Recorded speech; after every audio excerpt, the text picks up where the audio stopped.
Hi, everyone. I'm San Francisco Mayor London Breed, and I want to thank you all so much for joining us live today to have this very important discussion.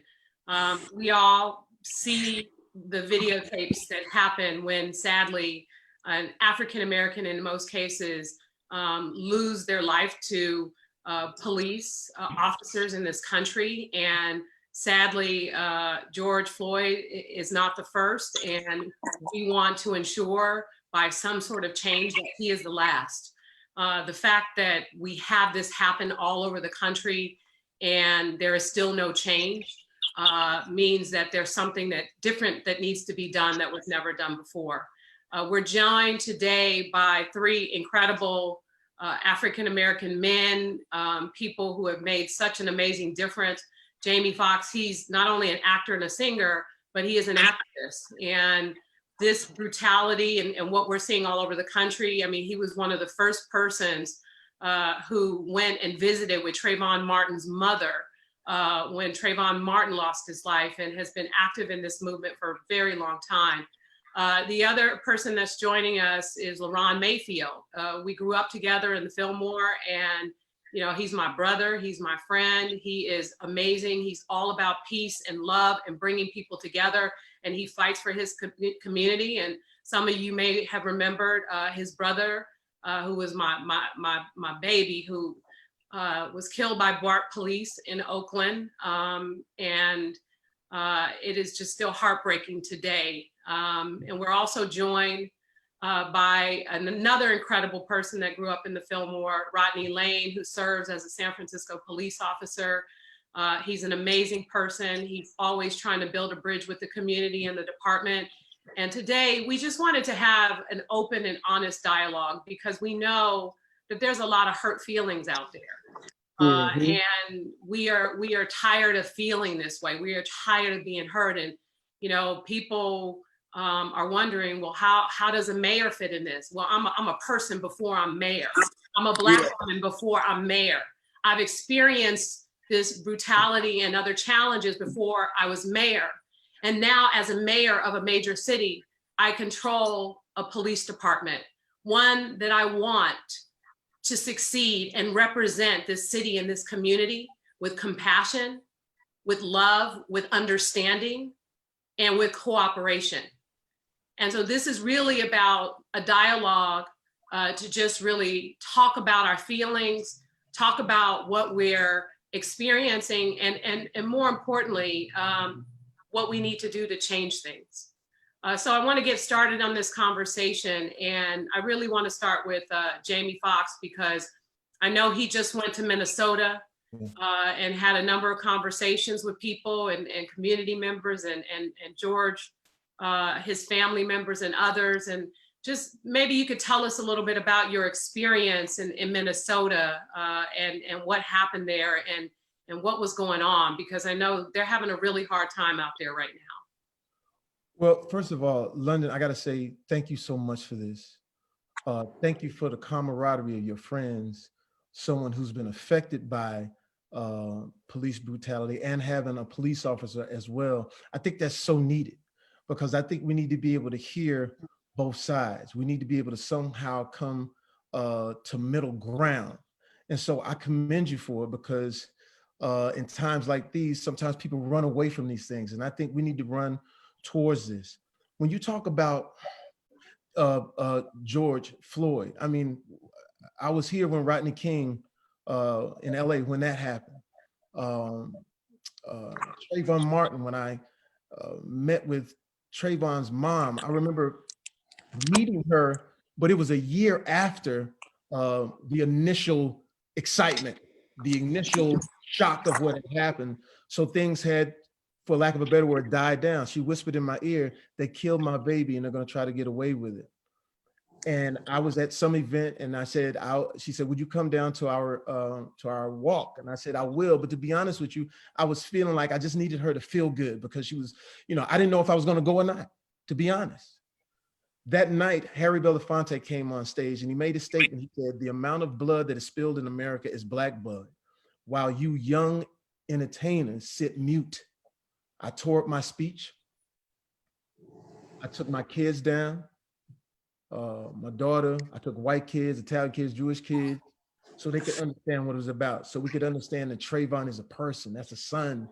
That's somebody's brother. I've stayed in contact with Sabrina throughout these years, even when we lost steam, even when we said that ain't the topic no more, even when we moved on, she has remained my friend. God bless, she's running for commissioner right now in Miami-Dade County. And I think that's a wonderful thing for her to be inserted into the political system so we can have a voice in there like yourself. Yeah. Now here we come to this. Before our tears dried up from Ahmaud Arbery, this happens. And what you're witnessing now is the evolution of the protest. When I got to Minnesota, the first thing I recognized was it was white kids, it was younger kids, and the way they felt viscerally. And this is where we gotta be careful in how we lose focus. They felt like we want to do whatever we can do to make sure this never happens again. So they weren't feeling the kumbaya of it. That's the first thing. I noticed that. The second part is just the hurt of the family. Stephen Jackson, this is his friend. And a lot of times I tell people that police officer, that cop doesn't know who he's killing.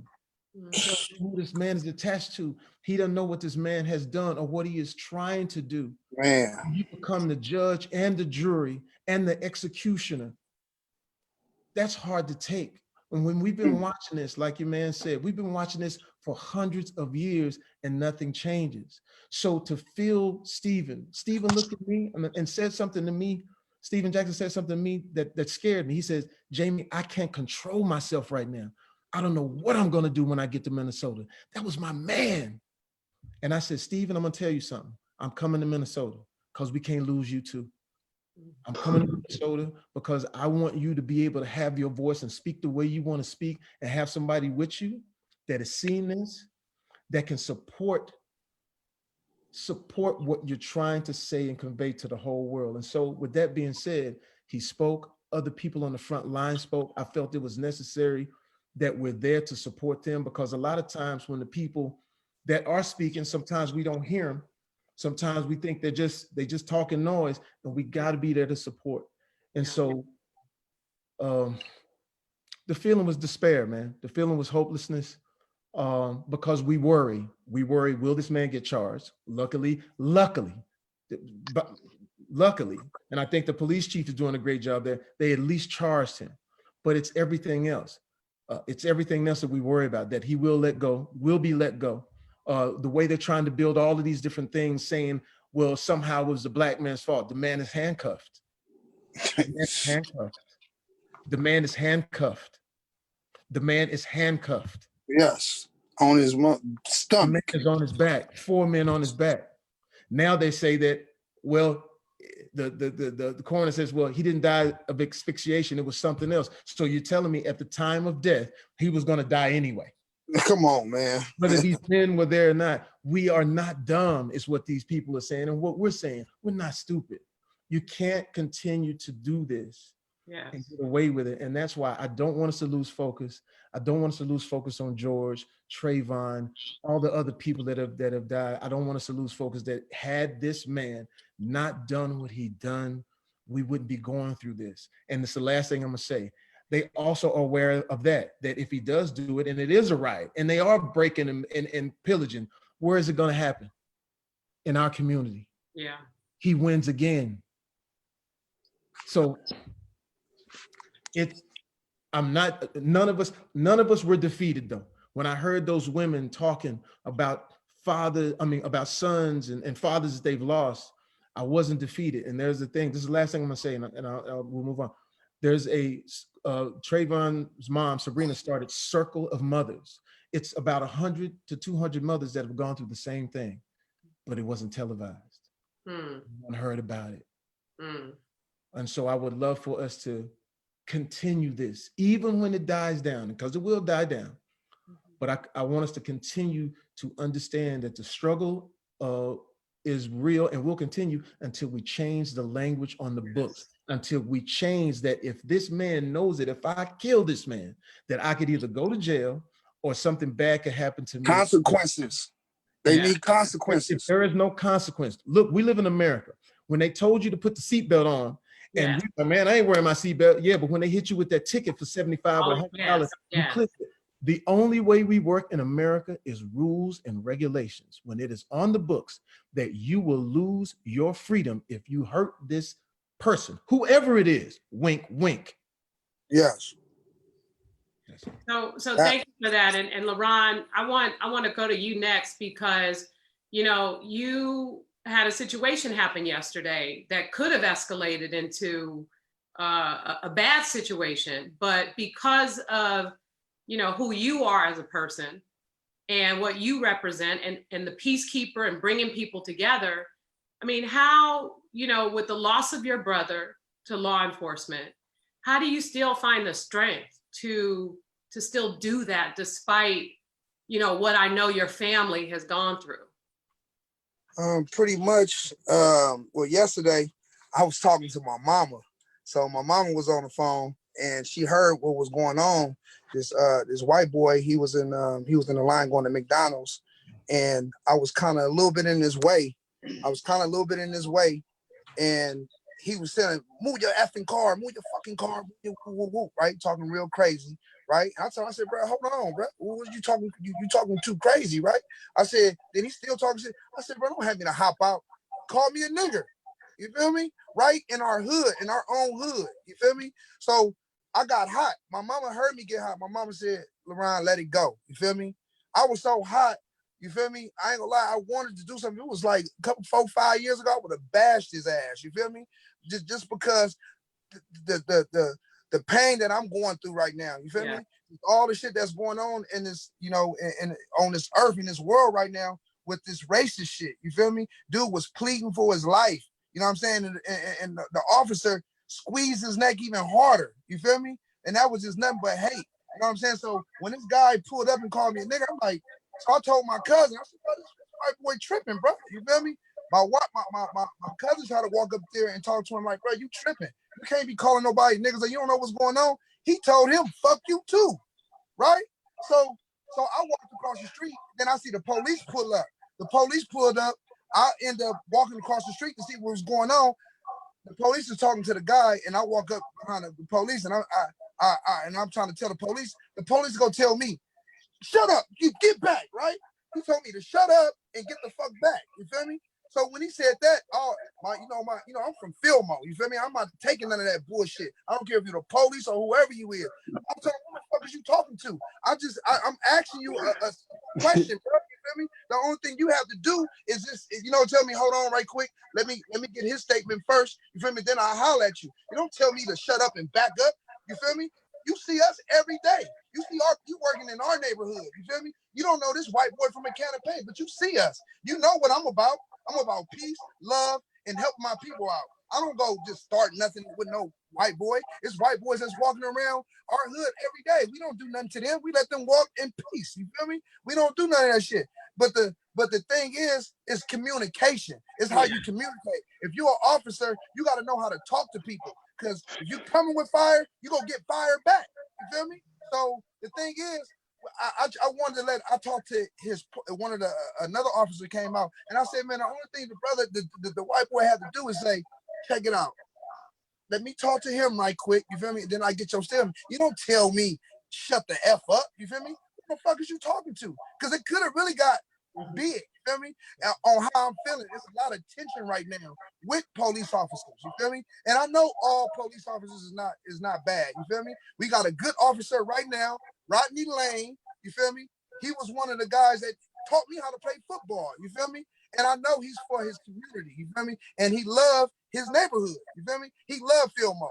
So you know what? And I was telling one of the officers, y'all need to talk to y'all officers in this neighborhood. You better tell them that it's a lot of tension going on in this neighborhood. And everybody don't like police, you feel me? So they think they got a shield of protection around them with the shield, you feel me? But everybody don't care about the police like that, you feel me? Some people ain't go turn the other cheek, you feel me? Some people might come with force too, you feel me? So to avoid, y'all gotta know how to talk to people and communicate, especially with the people in the neighborhood. You see us every day. The only thing you gotta do is talk to us, right? You didn't know that white boy. I said, bro, you didn't even know him. You feel me? I said, you see me every day. And you gonna tell me shut the fuck up? You disrespectful. And I told him, he knew I was mad.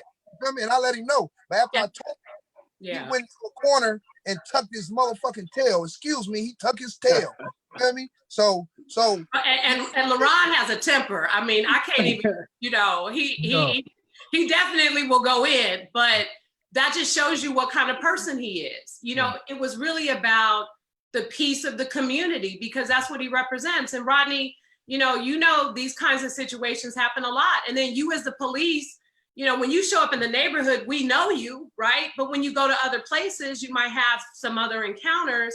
And then not to mention, as a Black man in the police department, you know, like, how does this make you feel? Especially when you see incidents that happen that if you were there and you were dealing with the situation, it would have never happened, right? Which is what should be the case, but it's not exactly. the case. So tell us how it makes you feel as a police officer from the neighborhood, you know, when you see things that you know could have been avoided, especially with just what LaRon said, good communication.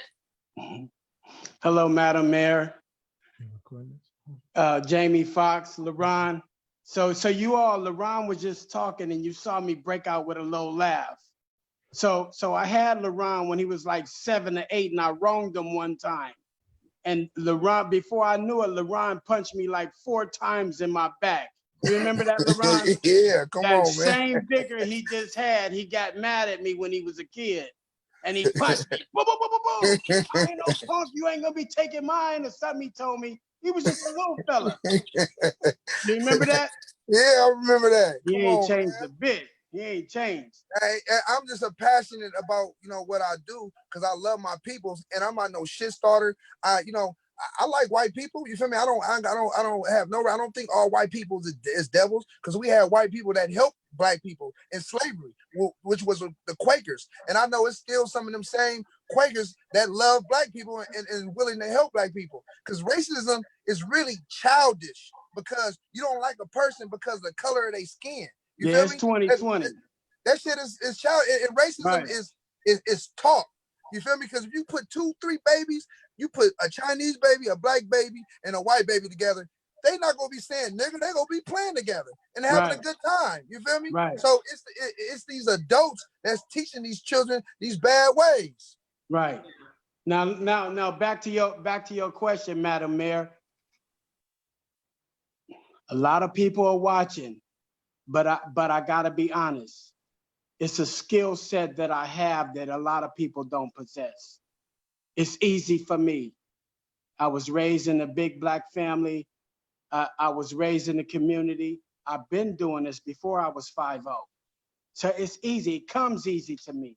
It comes easy to me to get out of the car and approach LaRon with some respect, and then go see the other guy who's making the complaint, approach him with some respect, and then bring peace to the situation. It comes easy, but everybody doesn't possess that skill set. So it's a tough job. It's a tough job. Policing has changed in San Francisco. The cowboy days are over. It's 2020. It's 2020, Jamie Foxx. I feel you. Okay, so if it looks bad and it's caught on a video or a photo, then an investigation is going to be launched, and probably some charges are going to be brought up. So us as police officers, we have to be very careful today. So every I got a question. Go ahead. Okay, like, so just being an officer, right? And you seen the other officers that was with George, right? The other guys that was, okay, if you see something wrong and you see one of your partners or somebody on somebody's neck, right? And you see this brother in your heart, you feel like, damn, he look like he about to kill dude, right? It is your job to say, hold on, get up off this brother's neck. Get off this brother's neck. But everybody ain't got the balls to tell they partners or they friends, you feel me? Because they feel like they're going against the code. But what is the real code? The real code is if I don't get you off his neck, I could go to prison too. That's the real code. The real Yeah. code is if I don't get you off of his neck, I can go to prison also, be brought up on charges, the whole nine. So that goes back to what you guys are talking about in terms of there has to be consequences. You know, like, Yeah. I think part of what I appreciate about what we've been doing in San Francisco is making changes to the procedures, the time and distance, and the training that helps people to understand how to work with various communities. But there is no training for someone who is racist. So, like, if something is naturally embedded in you, and this is what I've said time and time again, if you have a problem with Black people, if you have a problem with gay people, if you have a problem with anyone, don't work for the police department in this city. Right. Because there are so many different kinds of people, and we don't Diverse. want someone with so much power in the middle of making a life or death situation. Right. And Jamie, you talked a little bit about change, about making some changes. And I just wanted to hear, because I know, like I said, you've been basically an activist around this issue for some time, and really in the middle of it, talking to policymakers, pushing for change. Tell us a little bit about, you know, some of the things that you're working on, and how we can mobilize better for real change. Well, first of all, I can't say enough. Rodney, LaRon, you give us two different paths of life, but you still connected. And I think that's what we need, man. This is a blessing. But what I will tell you, it's the culture. I'm a cat from Texas. I'm from Terrell, Texas. Let me explain something to you. The city that I was from, I'm explaining to you where the racial component is. When a guy by the name of Barack Hussein Obama became president, the only city to not put him on the front of the newspaper was Terrell, Texas. They went down, they interviewed him, they said, why didn't you put him on the front? They said, I'm paraphrasing, hey, we run a newspaper, not a scrapbook. So what I'm giving you is the culture. Now in LA, San Francisco, New York, bigger cities, you have people that have grown up with other people. Yes. Grown up with Blacks, gays, Hispanic, Puerto Rican, from all over the world. San Francisco's diverse.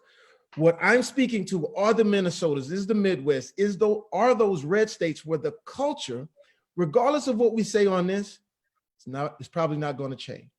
So now, the language of the law has to change. Yes. We have to say, if I do this for certain, if I kill this man who's already handcuffed because of a $20, allegedly $20, because of a loose cigarette, because of all of these flimsy things, if I know that I'm going to be punished, I will change my ways. That will also keep the racists in check, because no matter how racist you are, you can hate anybody. You can hate anybody you want, but know that when you break that law, consequences and repercussions. And that's the only way that we're going to get to it. Because what we're doing right now, listen, being older, man, and I know you said Rodney was older, you know, being 52, you look good, Jamie. You look good. I know, but what I'm saying is, I was there when it happened to Rodney King, and what scared me was this: when I saw those white police officers on tape get away with it, I said, "What's the trouble?" You know why? Because now they're telling you your eyes don't work. So what good is the body cam? Yeah. What good is the tape? What good is a person filming it when we see it as a murder and they see it as a misunderstanding? An accident. We have to change the language. And then here's the other thing. The reason that I'm so happy that Rodney is speaking is because all of my fellow police officers, or my police officers that I know, I said, the only thing Black people want to hear is two words: my bad. They just want to hear that cop that just did that from another police officer, that he was wrong. And then we have to start.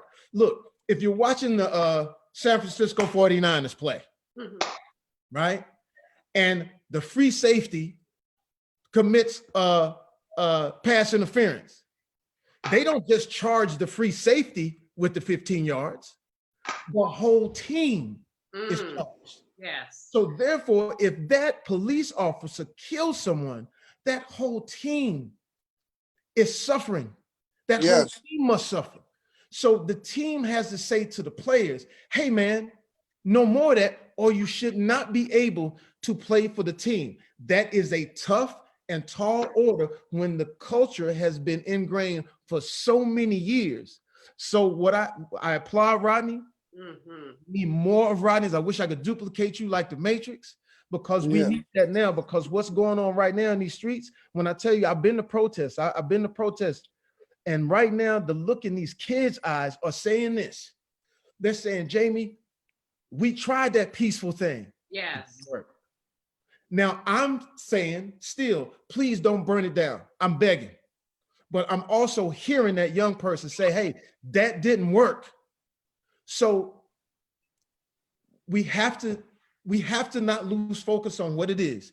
I will continue to say this, regardless of what the news media go try to find the worst of the. I noticed one point when it wasn't no thing happening, they moved camera. Show me some more kids craziness. So know that there's a lot of things going on. But what I don't want us to forget is George.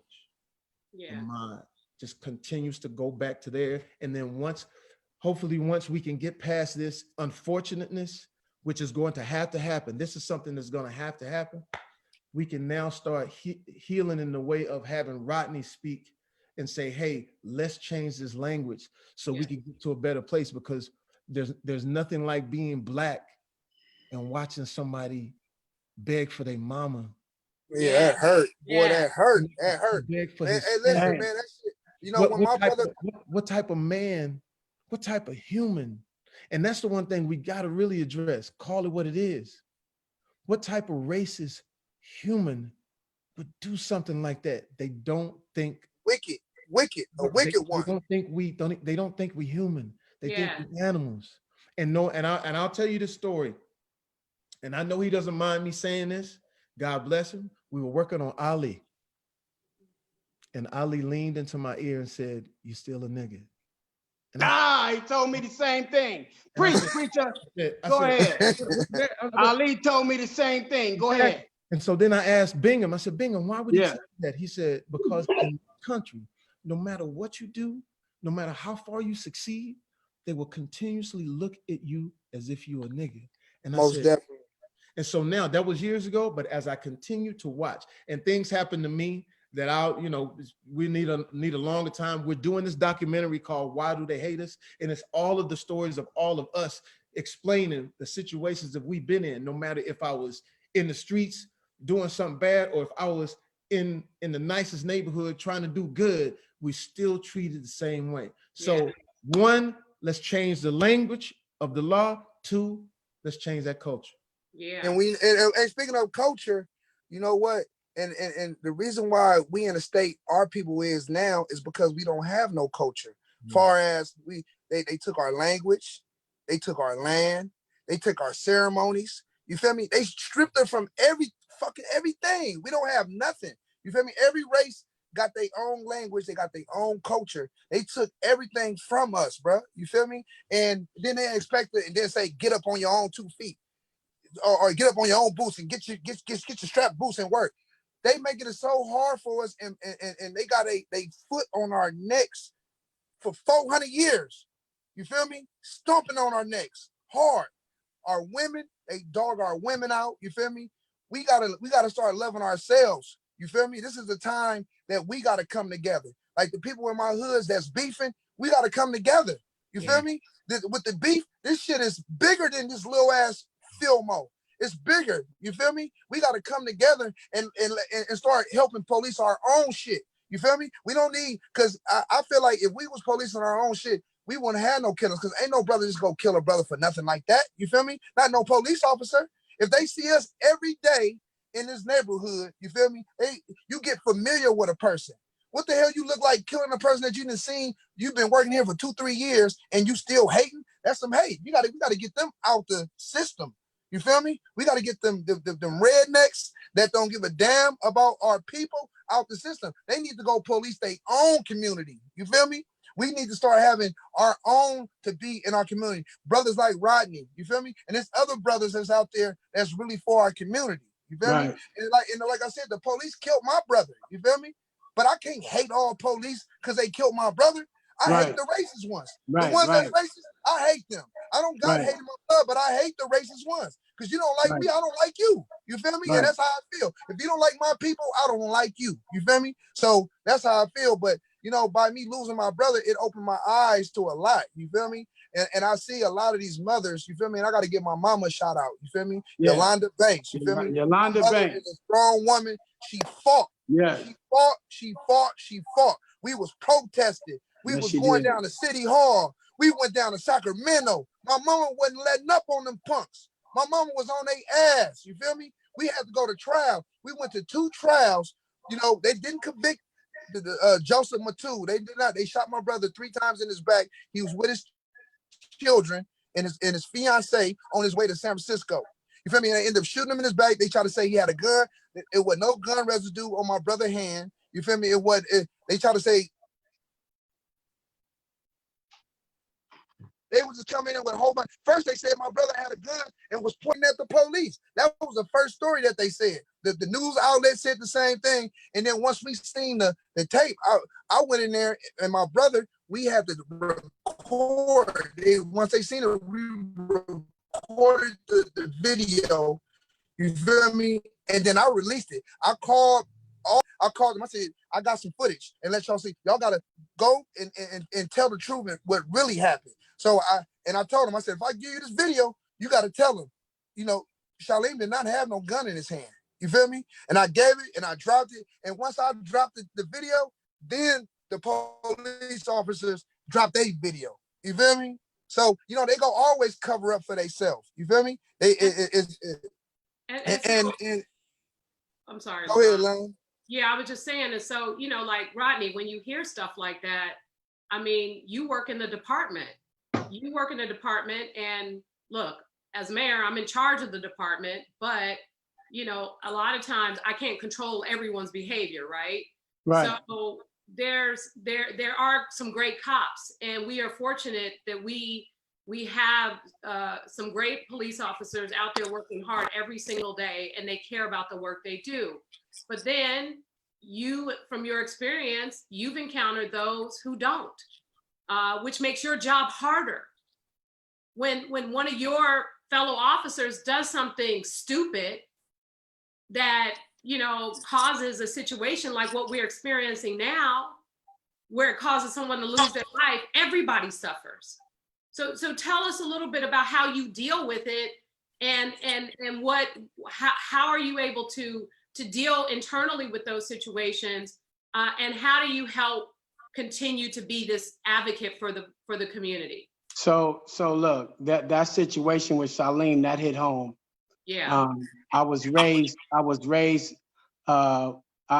his mother's like my big sister. So LaRon is like my nephew. And then I like you could be my niece, London. I watch you grow up. And I watch you earn everything that you have. No matter what anybody say about Mayor London Breed, she has earned everything. Worked hard. Has given her nothing. Yes. She's earned that. So anyway, as a police officer, that situation hit home. So there was other situations like Michael Brown, Ferguson, then you know, Trayvon Martin. I'm sorry, y'all, but the police didn't kill him. But that's another story. Okay. But I feel for that whole situation too. Then there's Mario Woods in San Francisco.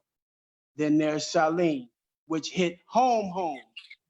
So yes. Mario Woods was home, but Charlene was home. And I just had to fall back as a police officer. And I'm man enough to be police watch by myself. I feel the temperature of each and every officer that I come in contact with. And it's 2020, so a lot of cats have retired. I'm satisfied with the state of policing in San Francisco today.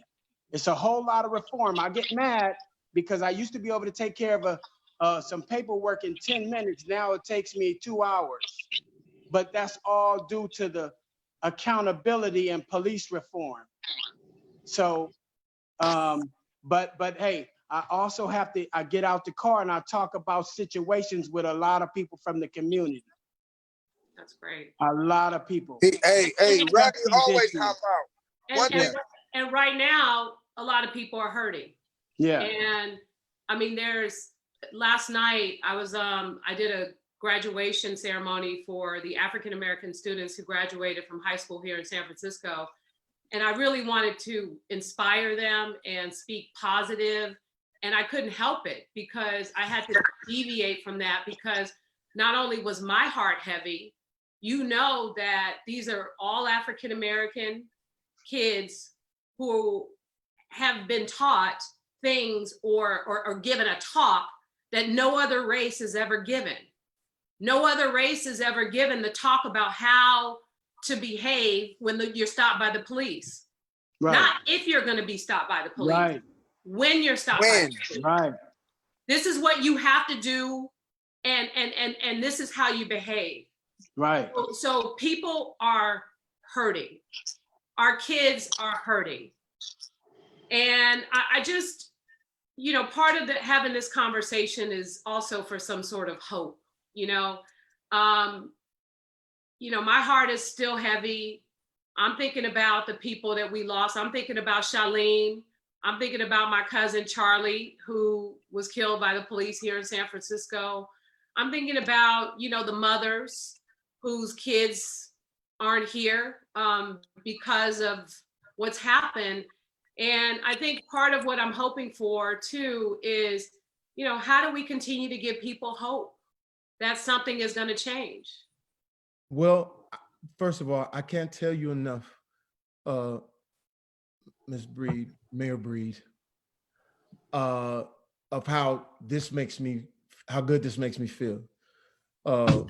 Being a young guy in Texas, I didn't know this was possible. I didn't know that Black female mayors was possible, and wonderful people like LaRon and Rodney was possible. It wasn't until I got out here, I said, ooh, I could be who and what I want to be, but also taking some of the hard lessons of being called nigga every other day in Texas, so I could let you understand what the mentality is around the world, what the mentality is in other parts of the country who are not as socially advanced.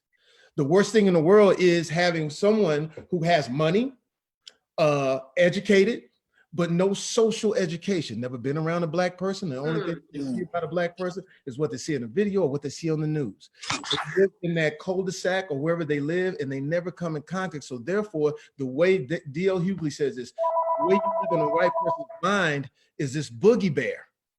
I used to do this joke. I still do it sometimes. It's called, whew. And what that is, I was in Chicago. I was doing stand-up comedy. I go in this really nice hotel that I'm staying. I get on the elevator. I got my hoodie on, and when I get on, it was white people on the elevator. When I got on, they didn't know who it was. So they huddled, oh, Karen, Melissa, get over here. Huddled them. And so I'm saying, oh, whatever, man. I pressed my floor, right? But then one of the ladies was brave enough to look beyond my hoodie and started, it was me, and she went, it's Jamie Foxx. And they all went, phew. Yeah. It's a huge laugh, right? Oh my God. But it's real. Mm-hmm. Yeah. They really when they saw me, it was like, and I was just like, okay, what we need to do is we need to start. This is what I pitched a long time ago. You know what we never do? We never go to church together. You never seen a Black church and a white church interact. My idea was, why not? And not necessarily in San Francisco, because it's pretty multicultural. I want to be able to let us have church together, let us fellowship together. I said, could you imagine filming that white church and that Mexican, whatever, coming and we have fellowship together? That's the first thing. The second thing is this. Mayor Nutter, back in the day, when Mayor Nutter, who was at Philly, he called me and said, I got a problem with the way the community is looking at the police officers. Can you help me? I said, hold on, Mayor. I want to make sure the hood is cool before I jump into this. So I went and talked to the homies in the hood, and they were very upset with what was going on because there was something that was happening that wasn't connected. So I went back to the mayor. I said, Mayor Nutter, this is what you need to do. You need to get a white police officer, probably the one who you may even think is the most racist, okay? He said, what do you mean? I said, get me a white police officer and I want you to do a picnic for these black kids, 7, 8 years old, 9 years old, 10 years old. And I don't want any politics. I don't want anything talked about. I just want them to have a good time. I want that young kid to see that police officer in a different way. And I also want that police officer to see that young kid. Talk about what LaRon said, that when we're young, we ain't tripping on no race. Yeah. I want him to have a different outlook. So when he runs into that kid at 17, 18, Yes. 19 years old, he still has in the back of his mind that Shaquille, I remember when you was a kid, and maybe something will open up. And I think this is something that we can do while we're working on the language. We can do this everywhere. We set up these incredible situations where we can go and change the perception, because here's the thing. Look at what's happening. The internet and social media is so incredibly important. Had we didn't have these phones, these things would still be happening we wouldn't know about. Here's the side of it. As a young black kid, speaking of what's going on right now, if I'm looking at that image of that black man being killed by that cop, what happens? I'm fuming. Yes. Same thing, that white cop is looking at his, or cop in general, look, and he sees that black kid. Now he's fuming. What happens when they meet? Boom. So we have to get diligent and aggressive on changing those images where we see those cops get a chance to see those young black kids in a different way, and vice versa. And I think when we do that, we will start to move, because what's happening is, when I look at the evolution of the protests, when I looked at them white kids out there, just as angry. When I looked at those Middle Eastern kids, just as angry as we were, I said, we got something.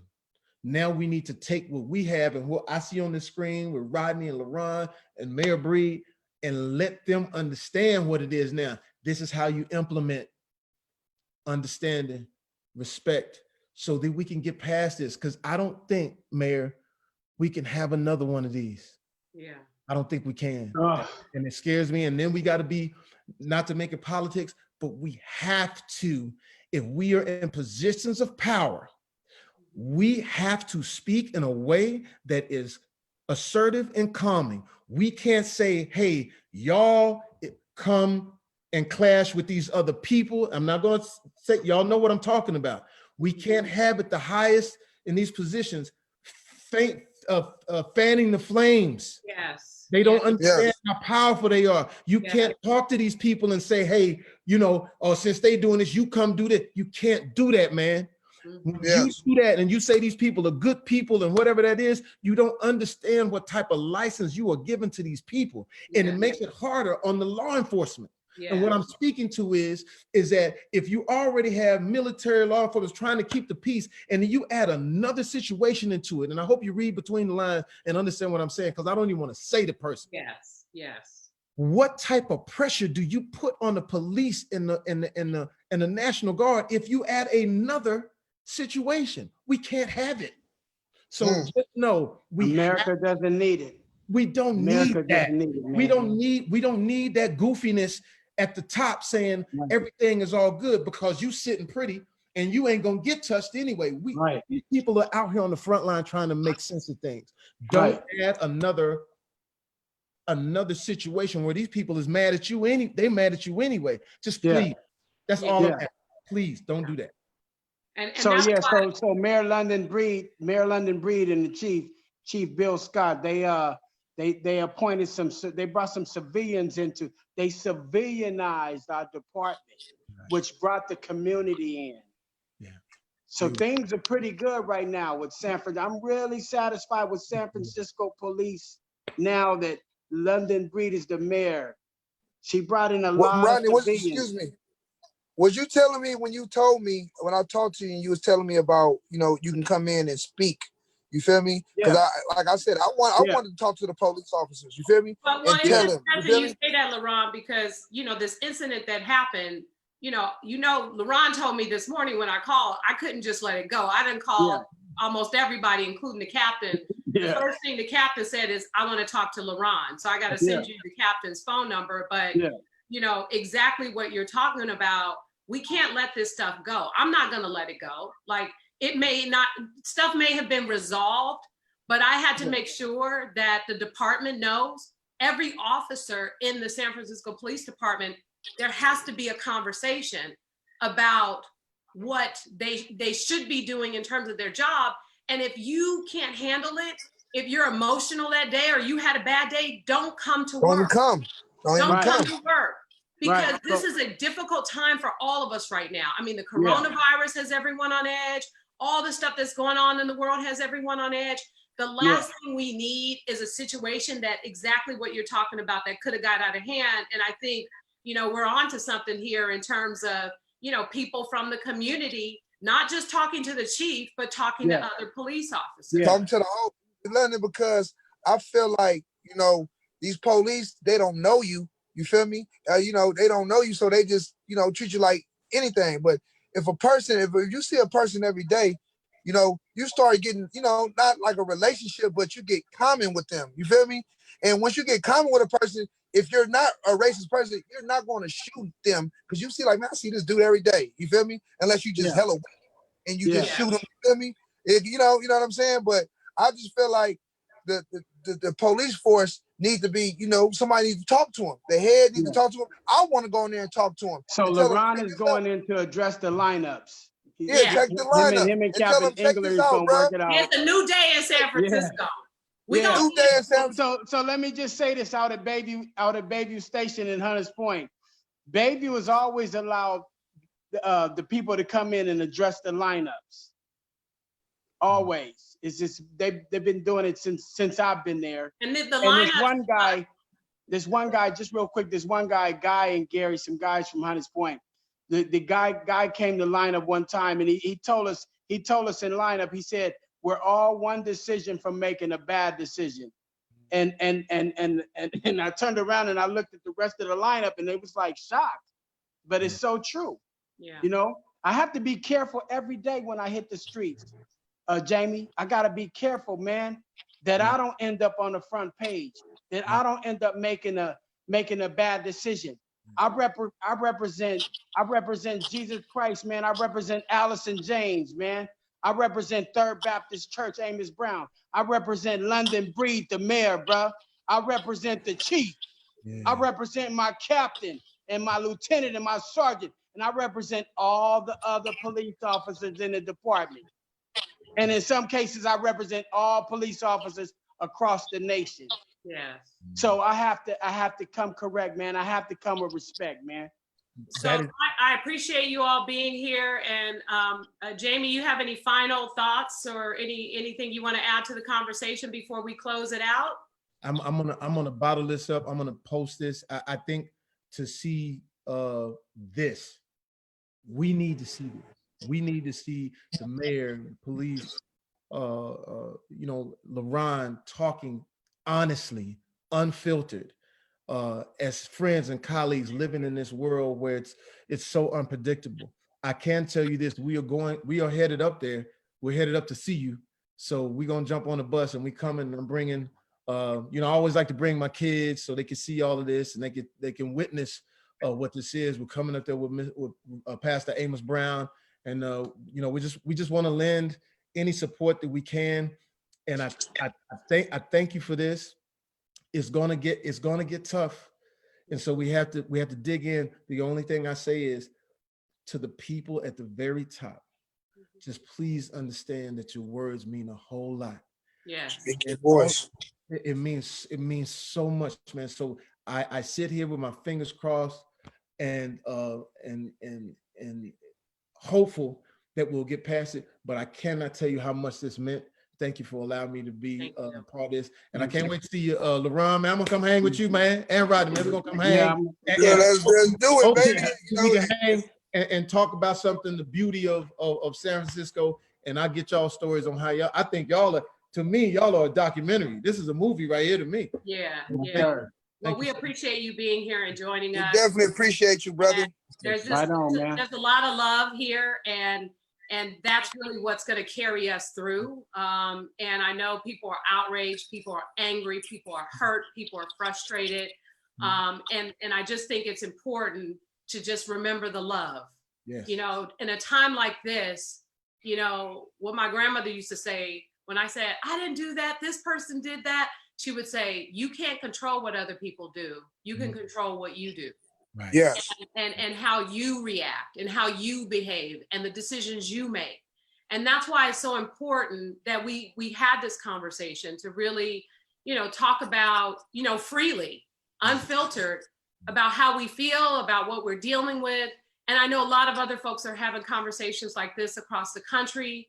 We know that, sadly, my heart goes out to some of those cities that are dealing with, a lot of the protests that have gotten out of control.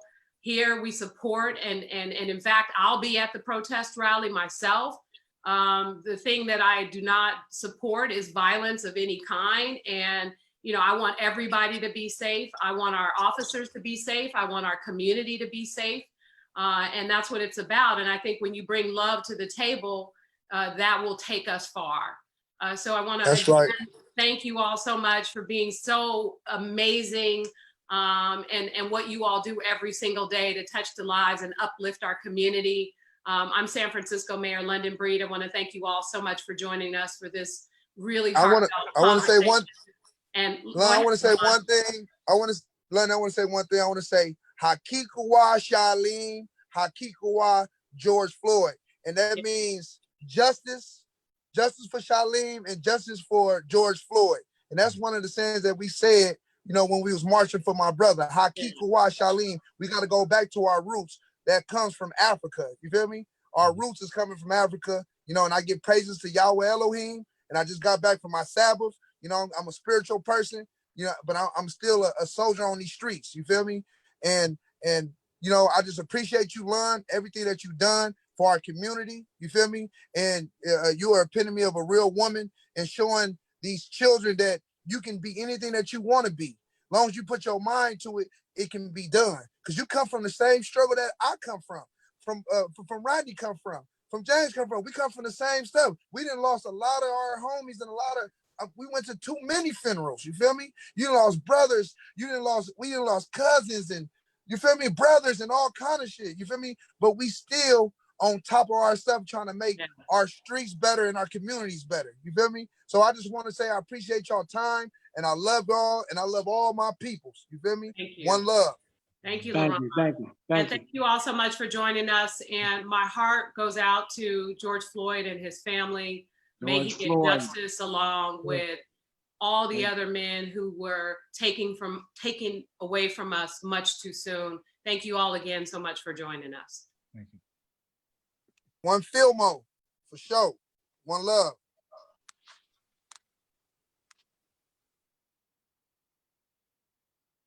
Thank you, Mayor. Talk to you later. Thanks, Ryan.